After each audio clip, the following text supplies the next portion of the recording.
Napakaswerte ninyo kapag ka nandyan kayo kasi yung agency na yan very accommodating, friendly, talagang feel at home ang datingan mo dyan. Yan. Yun.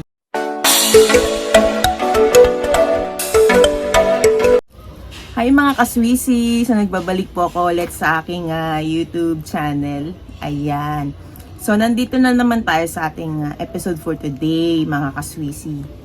Ayan, so bago ang lahat mga kaswisi ay kung bago lang kayo sa aking YouTube channel, so please hit like and subscribe and click the notification bell para maging updated po tayo sa aking mga videos for today. Ayan.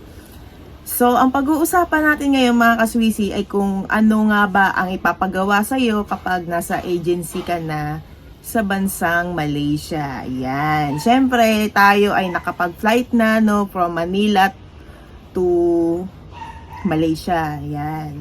So, na-process na yung ating mga papers and then nakalabas na tayo ng airport. Ayan. So, bago ang lahat mga kaswisi, ang lahat ng sasabihin ko dito ay based yun sa experience ko na ako ay nakapagtrabaho na dyan sa Malaysia way back 2020. Yan. Yun. Ayan. So mga kaswisi, itong agency na napuntahan ko dyan sa Malaysia, masasabi kong 2 thumbs up ako dyan. 2 thumbs up talaga ako dyan. Kasi very accommodating sila, friendly, saka lahat ng kailangan mo ibibigay nila.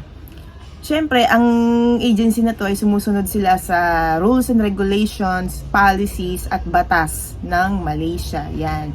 Para sa mga katulad natin bilang OFW or Overseas Filipino Workers na magtatrabaho sa bansang Malaysia, yung mga Indonesians at saka mga Sri Lanka na mga workers din. Yan.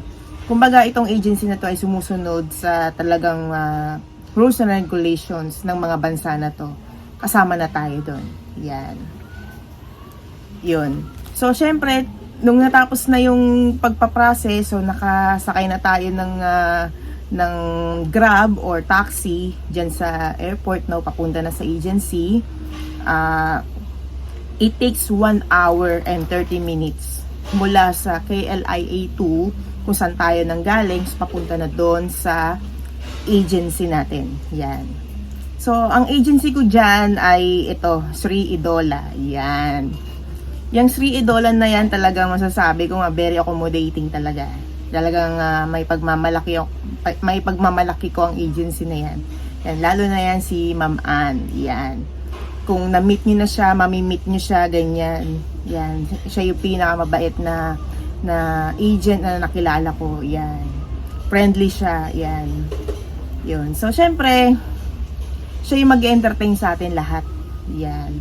At meron naman din mga ibang mga staff din. May Chinese, may Malays, ganyan. Yan yung mga other employee na nagtatrabaho dyan sa agency na yan, which is Sri Idola. Yan. So, pagka nandun ka na sa agency, mga kaswisi, so, ibibigay na yung, yung mga requirements natin na yung mga original copies ng ating mga documents. Yan, papasok na dyan sa Malaysia, no? So, ibibigay na natin sa kanila kasama na yung passport. Yan. So, mga kaswisi, ang mangyayari muna sa'yo, maliligo ka muna, pagpapahingahin ka, ganyan, kakain ka. Yan.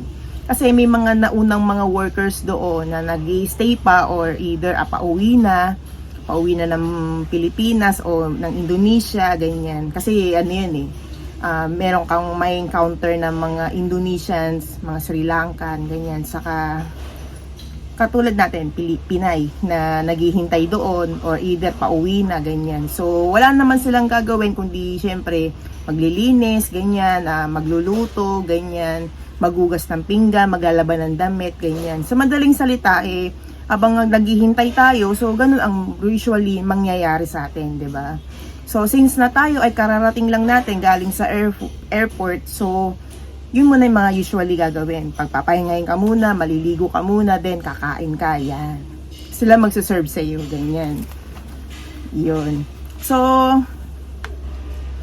yung pag-collect sa atin ng ating mga requirements, so include yon yung passport, yan, contract, ganyan, OEC, medical, PDOS and OWA certificate, biometric at saka TESDA, yan, saka NBI, yan.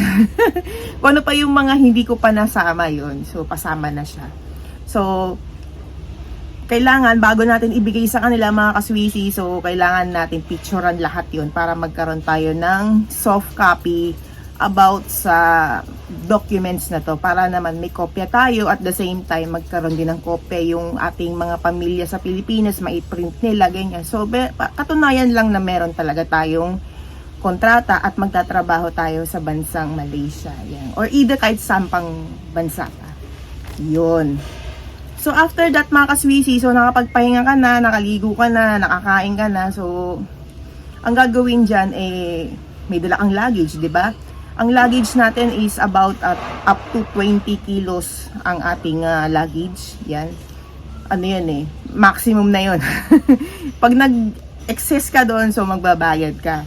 Pero usually, ang sasabihin lang naman sa'yo ng agency bago ka pumunta ng Malaysia o kahit sa bansa pa, o kailangan wala pang 20 kilos siya, o wala pang 15 kilos yung dala mo. Kasi nga, ang nakakatakot lang kasi dito para sa agency na mag-excess ka ng baggage, no? Siyempre, kinikilo yan, di ba? So, yun. So, up to 20 kilos yung ano natin, check-in luggage yan. Check-in baggage natin or luggage natin, yung bigat niya. Yun. So, i-check niya ng ating mga staff dyan sa agency natin sa Malaysia, no? So magkakaroon siya ng checklist kung ilan ba yung mga underwear na dala mo, damit, pajama, pantalon, mga pang-alis mo, ganyan, yun. Tapos kung meron kang mga toiletries, kung ilan ba yun, ganyan. Kung meron kang cellphone, yan, kung ilan, yan. Kung magkano yung pera mo, ganun. Tapos kung meron kang jewelries, ganyan. So, i-include yun. I-checklist yan. At saka kung meron kang relo. Yan. So, itong mga personal things mo, mga kaswisi, katulad na nabanggit ko, yung cellphone, yung pera, yung makeup, kung meron, yung relo, at saka yung jewelries, kukumpiskahin muna nila yan. Pansamantala, no? Kasi, ano yan hindi ko sure kung ano yung reasons kung bakit kailangan gawin yun, na i-kumpiska yun. Kasi ang sabi nila, hindi naman daw pwedeng mas maganda pa yung tayo bilang katulong kaysa sa mga employers. So usually, parang ayon lang din nila ng issue na baka ninakaw mo yung parang ganun ba. Opinion ko lang yun. Pero yun yung nasa rules nila Kailangan i-kumpiskahin nila itong ating mga personal things kasi nga may mga iniiwasan siguro sila, ganyan, or either nasa rules talaga yan. Yun. So, syempre, magpapahinga na kayo. So, the next day, no? The next day, pagka gising ninyo, kailangan magising na kayo ng maaga. So, simula na yon ng ating training. Diba? Although kahit ex-abroad ka, ganyan. So, kailangan mo pa rin gumising ng maaga. Asikasuhin na yung sarili mo, maligo ka, or mag-half bath ka, kung gano'n. Tapos, ihanda mo na yung sarili mo, kakain ka, ganyan. Kasi may mga kape naman doon. May kape, may tinapay, ganyan. So, limit lang ang kain natin kasi gawa ng marami kasi tayong workers na mga nag-i-stay pa doon or naghihintay ng employer, ganyan, na susundo sa kanila. Or either tayo, nakararating lang natin, ganun. So, magkakaroon ng limit yung ating pagkain doon. Pero ang kinaganda lang doon, libre naman yung pagkain, kaya ng mga biskuit, yan, tinapay, kung naman ang available na meron dun, kahit kape, yan, para ma-experience nyo yung kape ng Malaysia, yan. So pagkatapos nun mga kaswisi, so kailangan mo na mag-umpisang maglinis, no? Maglilinis ka ng toilet, ganyan, 2 toilet kasi yon. Tapos meron pang mga isang malaking salamin, yun, kung saan ka natututbrush, ganyan, yun. Malaki yung toilet doon, yun. Pero syempre may cubicle yun 2 yun, isa sa employee, isa sa sa mga workers, yan.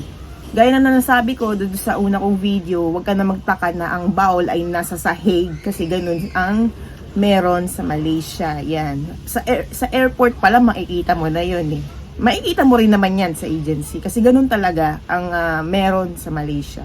So, wag ka na magtaka na may ganun. Yun. So, next mga kaswisi, no, kailangan mo maglinis ng opisina, ganyan. Kailangan malinis yun. Kumbaga, isa yan sa parte ng training mo bilang isang domestic helper. Yan. So, habang naghihintay tayo kung ano na yung next na gagawin or sasabihin nila kung ano yung gagawin mo. So, yun muna yung usually nangyayari. Kailangan alamin mo muna kung saan nakalagay ito, yung mga panlinis, ganyan, ano yung panglilinis mo dito sa salamin, sa banyo, sa kusina, sa opisina, ganon. Ganon, yan. Para yan sa mga first timer, yan. Para malaman ninyo na ganito pala, ganon pala. Ganon.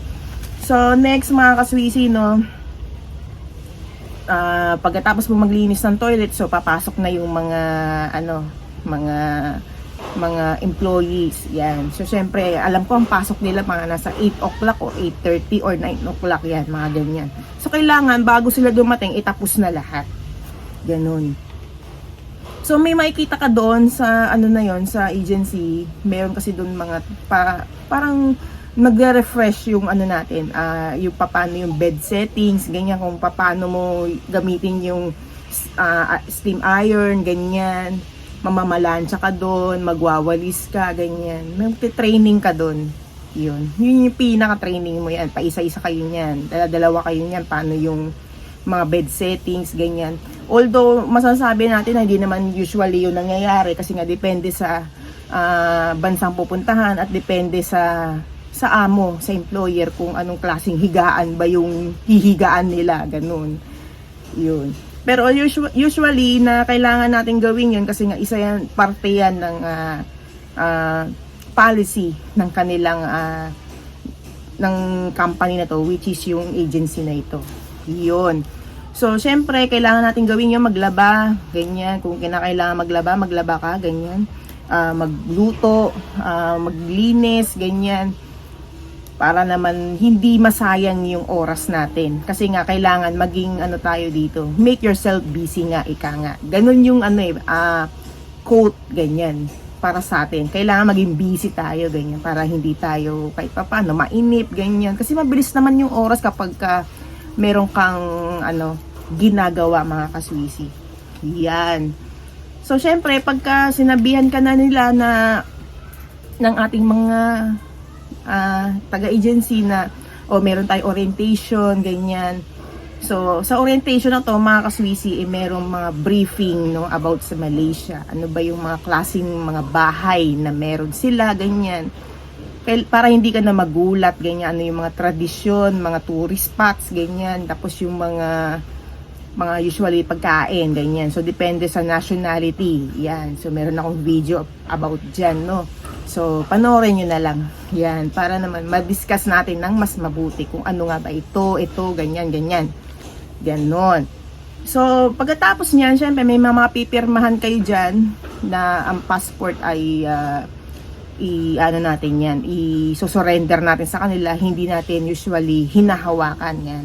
Sa mga ibang bansa ganyan Hindi ko lang sure dito sa sa magiging trabaho ko dito sa Hong Kong. Kaya itong share ko sa inyo ay based yun sa experience ko. Yun. So surrender mo yung yung passport sa kanila. Yun nga lang pagka natapos na yung kontrata mo, saka lang nila ibabalik. Yun. So, halimbawa, kung kukunin ka na ng employer mo, so bago yun, magte-take ka ng medical. Yan. So, magme-medical ka ulit, no? Kung ano yung ginawa sa'yo sa local dito sa Pinas, so ganun din. Mag-x-ray ka, kukuhanan ka ng dugo, ganyan. Yun. So, para malaman kung fit to work ka talaga. Kasi may iba kasi na fit to work sa Pinas, tapos pagdating dyan, may high blood pala, may mga constipation, ganyan, may mga problema pala. Yun, hindi lang na-detect, ganyan. So, parang ang dating, naninigurado sila na ganito pala, ganyan pala. Yun. So, yun. Tapos, kapag sinabihan nila na pupunta ka sa OWA, yan, para umating ka ng seminar nila, kung ano man ang meron. So, mag-a-attend ka dun sa seminar na to. Kasi may iba na hindi na nakaabot Katulad ko, hindi ko na naabutan yun na pumunta sila ng orientation sa OWA, ganyan. Kasi on that day, kinuha na ako ng amo ko. Siguro nag-stay ako sa agency mga 2 days lang. And then kinuha na ako. Tapos the third day, pumunta sila sa OWA. So hindi na nangyari sa akin yun. Pero yun nga, kinawento lang nila sa akin na ganyan yung nangyari. So yun. So I hope na nagkaroon kayo ng tips and ideas pa rin mga kaswisi about sa bansang Malaysia. Yan. So shout out kay Ma'am Ann. Ayan, napaka-bait niya na employee dyan sa Sri Idola. Yan, may pagmamalaki ko yung Sri Idola na yan. Napakaswerte ninyo kapag ka nandyan kayo. Kasi yung agency na yan, very accommodating, friendly, talagang feel at home ang datingan mo dyan. Yan. Yun.